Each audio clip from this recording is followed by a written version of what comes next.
next thing, naiimbitahin mo talaga sa negosyo, ikaw.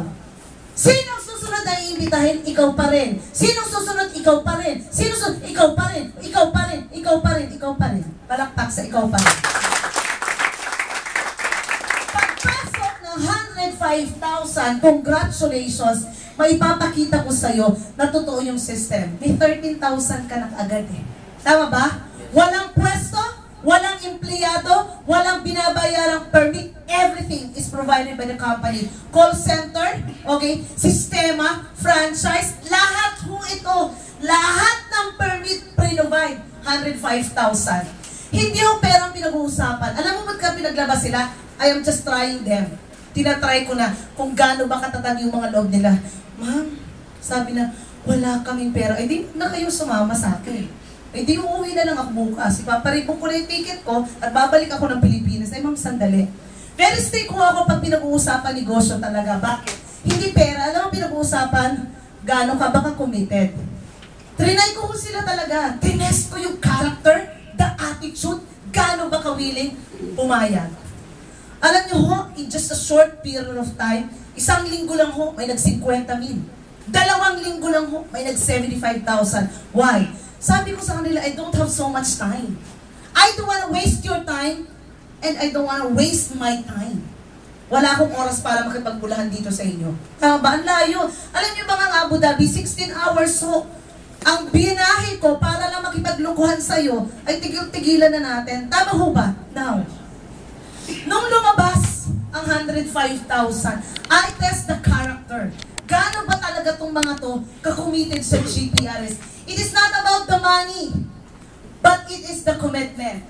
Iba ho ang istorya ng mga taong nag-aral sa UP, sa Ateneo, sa Lasal, na nagbayad ng malaking tuition fee. Tama ho ba? Pero ang magulang, ginagawa ng paraan yan. Pati libro, allowances, bakit? Isa lang ho nakikita, kasi pag nakatapos, may pera at may trabaho. Tama, bottom line, pera naman eh. Huwag na ho tayong paikot-ikot. Bottom line of everything, it's the income. Tama ba? Kaya nga, pag nag-a-apply, iba ho ang apply, nag-a-apply ng mga taga-UP, Ateneo, Lasal, iba rin ho ang pila ng mga tao, ikaw lang at nanay mo ang nakakalam ng eskwelahan mo. Tama ho ba? Now, sa experience ko ho for 14 years, lahat ng top earner, multiple accounts. Uulitin ko ho, lahat ng MLM at binary, wala akong nakitang one head naging top earner. Everybody is a multiple accounts. I talked to one of the top earner of AIM, taga Bohol. Tita, nakapagpatayo ng building, 5 sasakyan, very ordinary. Alam mo ko lang heads. Ma'am, 7 heads kami. Ngayon 32 accounts, 50 accounts na kami. What is the secret? Multiple accounts. Now, wag na akong lumayo. Gagawan mo ng paraan. Kung wala kang pera, hindi ko na problema. Pero gagawan mo ng paraan. Bakit? Is 105,000, oh. 2.7 million kada isang account. Times 7, magkano? 18. Magkano? 18.4 million. 10% na lang ang totoo. 10 million. Okay? Kahit 1 million nga lang eh. Anong pinupunto ko dito? Pinag-uusapan pangarap. Now, may 7 accounts ka. Nag-commit ho sila. Alam mo ang assignment? 4 na tao lang. Pare, may kakilala ka bang 4 na tao na committed, gusto mo nang bumalik sa Pilipinas, may pera, ang dami na hong pinadala sa Pilipinas na 105,000. Wala namang nangyari. Ang dami ng pinasukang negosyo ng isang OFW, nalugi naman eh. Pare, minsan mo na lang gagawin. Now, 4 ho na tao lang ang pina-assignment ko sa kanila. Nag-multiple accounts din. Pagpasok ho nito, 7 times 1.5, magkano? Magkano yun? 30,000 yung unang cheque. Magkano? 7 times 1.5, magkano ho? Pag-compute. Ha? O, 10.5, para hindi 10,000 na lang. Okay. Kumita ito. Tingnan niyo ho ito, ang bilis nito. Meron ka pa ba, ma'am? Meron pa ako, taga-Japan eh. Okay, nag-7 accounts. May kita to, tama ba? Another 10,000 ulit. Meron pa ba? Isa na lang, 4 kasi ang assignment eh. Meron ulit, isa pa ulit. Another 10,000. Alam niyo ang good news? Ito, nagamit na, okay? Nito, magagamit uli. Another 10,000, another 10,000, may 20,000.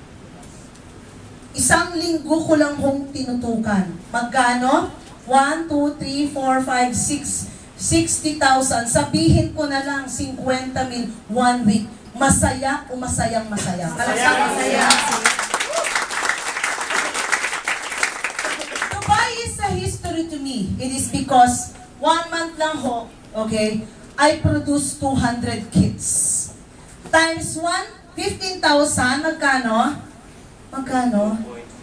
3 milyon. Alam niyo ho, pagpunta ko ng Korea, mas tumaas ang balahibo ko. 15 days, I produce 150 kits. This is 2.2 million. Ano ang punto per punto ko? I am very straightforward talaga ako sa deal ko. Sabi ko, don't waste my time. And I don't want to waste your time. Pera lang naman, bottom line. Pinaglabas ko ho talaga ng pera. Why? I believe in my business. I believe in my company. I believe. Di ba magkukumit, hindi naman pangal. Sa akin ba ito nakapangal? Di ba sa'yo? Di ba sa'yo? Anything that happens sa'yo dito, may stroke ka, mamanahin agad ng asawa mo. Pareho kayo, eh di ba na mamanahin ang anak mo, wala kang may papamana. What they have and what you have right now, it is just a borrowed wealth and a borrowed possession. Totoo lang mo. Mamayang gabi pag-isipan mo. Pag medyo na binangungot ka, ano ba pwedeng ipanahin ng anak ko? Baka wala ho. Alam niyo, please. Sayang eh. Alam mo ilan ang na-produce ko? After 2 weeks po, 75,000. After 3 weeks, tanungin mo ang mga check-in nila. But again and again, mag-commit ka sa pangarap mo. Tama ba? So bakit? Importante kasi maintindihan niya eh. Hindi naman tong pera eh. Kasi pag hindi na yan na-realize, oo nga ma, totoo nga, may 13,000. Ito yung napapaikot niya. Naku, may point? So ibig sabihin, monkey see, monkey do. Pag 7 heads ka, 7 heads din ang downline mo. Pag 1 head ka, 1 head din ang downline. Pag no head ka, no head din ang downline mo.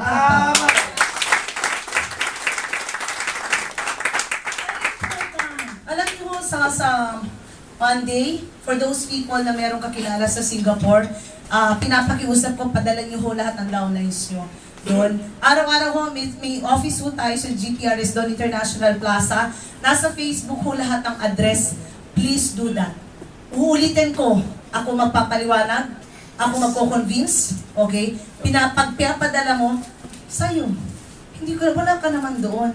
Alam mo nangyari? This is Chris Faisan.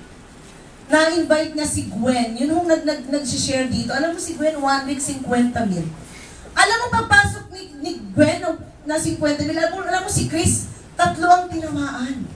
Si Chris na nasa Singapore, nirefer niya lang sa akin si Gwen, si Chris so kumikita, 150,000. What is my point there? Maganda ho ang structure. Pag bakit ang structure mo dito, kahit gaano ka kasipag, useless. Hindi mo na ma-maximize. Uulitin ko ho, very important, yung na-maximize mo lahat. Nagamit na, nagagamit pa. Nakukuha mo? Palakpak.